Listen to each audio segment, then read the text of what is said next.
Hi everyone, my name is Guneet from Canam Network, and today we have Mauro. Mauro is a federal Conservative nominee from Burnaby North-Seymour. Thank you, Mauro, for talking to us. Yeah, thanks for having me. How do you feel about the BC Conservative campaign so far? Yeah, well, what they have pulled off in the last, I'd say, 6 or 7 months has been nothing short of monumental for the conservative movement and this party that hasn't been active really since, I would say, well, the 1920s, 1930s. What a few people have done in the short amount of time they've had and have elected, I mean, right now we're at 45 seats, which is just unbelievable. Thinking back, if you told us a year ago that this is where we'd be sitting right now, we were talking about an NDP supermajority, right? 90 something seats. And now we're neck and neck. You know, the Greens they have two, which is their purported kind of ceiling there, but we'll see. This is another night where we can wake up tomorrow and we won't know the results. But it does feel a lot like 2017 all over again, actually. It's really interesting. What are some of the wins of the BC Conservative campaign? Well, the wins are coming from nothing to something, electing fresh new blood to the center-right movement in this province.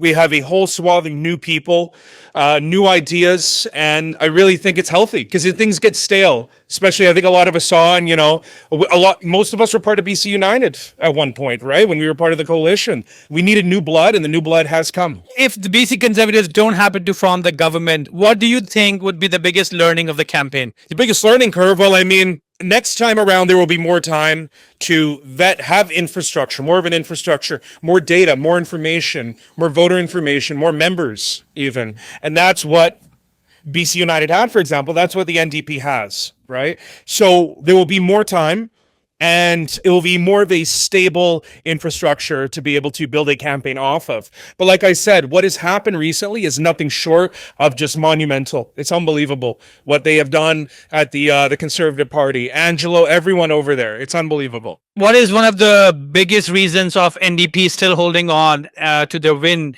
And is there a perception that the voters have given to NDP, even BC United folding and BC Conservatives taking this much lead? Well, we're going to see tomorrow what the outcome is. And, say the NDP does form government. There'll be a multitude of reasons. It's not going to be a clear cut, they just didn't want Conservatives. You have disgruntled federal Liberals who are now going to the federal NDP.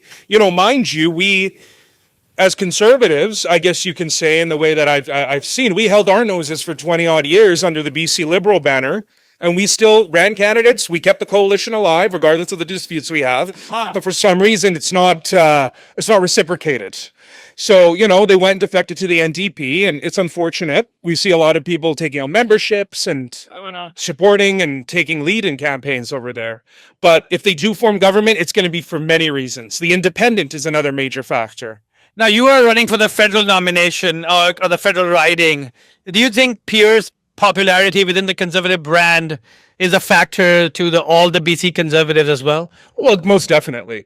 Most definitely. I mean, what the federal Conservatives have done and what Pierre has done with his just unbelievable leadership, amazing ideas, just a well put together campaign when we were on his leadership. It is an amazing example to take ideas from, and that is what the BC Conservatives did.